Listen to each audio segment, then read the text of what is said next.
बौल चौथ व्रत की विशेषता।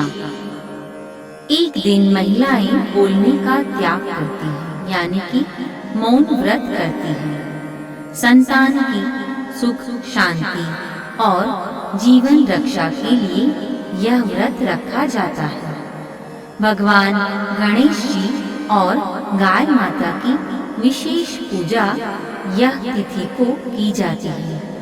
श्रावण मास की कृष्ण पक्ष की चतुर्थी तिथि को बौल चौथ, वक्रतुंड चतुर्थी या चोर चतुर्थी भी कहा जाता है। बौल चौथ व्रत की विशेषता एवं व्रत कथा। बहुत पुरानी बात है। एक गांव में एक साहूकार और उसकी पत्नी रहते थे। उन्हें संतान नहीं थी। वर्षों तक पूजा पाठ करने के बाद भगवान गणेश की कृपा से उन्हें एक पुत्र रत्न की प्राप्ति हुई। एक दिन श्रावण कृष्ण चतुर्थी यानी कि बौल चौथ आई। गांव की सभी स्त्रियां व्रत रख रही थी और साहूकार की पत्नी ने भी व्रत रखा। व्रत की विशेषता यह थी कि व्रती स्त्रियां दिन भर मौन रहती थीं। दोपहर के समय साहूकार की पत्नी का छोटा पुत्र कहीं बाहर खेलने गया और खो गया। वह बहुत दुखी हुई और मन ही मन रोने लगी, परंतु मौन व्रत के कारण कुछ बोल नहीं सकी।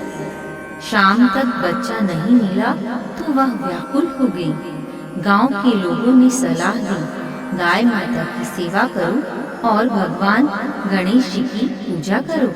बौल चौथ का व्रत पूरी श्रद्धा से करके कथा सुनो। उसने वैसे ही किया। मौन व्रत, गाय की सेवा और गणेश जी का पूजन। अचानक समाचार आया कि उसका पुत्र गांव के बाहर सुरक्षित मिला है। सभी लोग चकित रह गए। साहूकार की पत्नी ने माना कि यह सब बौल चौथ व्रत की महिमा है। तब से उस गांव की सभी स्त्रियां यह व्रत श्रद्धा से करने लगी। व्रत की विधि: सूर्योदय से पूर्व उठकर स्नान करें और व्रत का संकल्प लें। दिन भर मौन रहें, न किसी से बात करें, न झूठ बोलें। दोपहर या संध्या को गाय माता और श्री गणेश जी की पूजा करें। व्रत कथा सुने और मन ही मन भगवान से संतान रक्षा की प्रार्थना करें। रात को चंद्रमा को अर्घ्य देकर व्रत का पारण करें। चंद्र दर्शन की विशेषता: बौल चौथ के दिन चंद्रमा को देखकर अर्घ्य यानी जल, अक्षत और दूध अर्पित किया जाता है और यह माना जाता है कि इससे कुटुंब सुखी रहता है। मंत्र यह पढ़ा जाता है: वक्रतुंड महाकाय सूर्यकोटि समप्रभ निर्विघ्नं कुरु मे देव सर्वकार्येषु सर्वदा।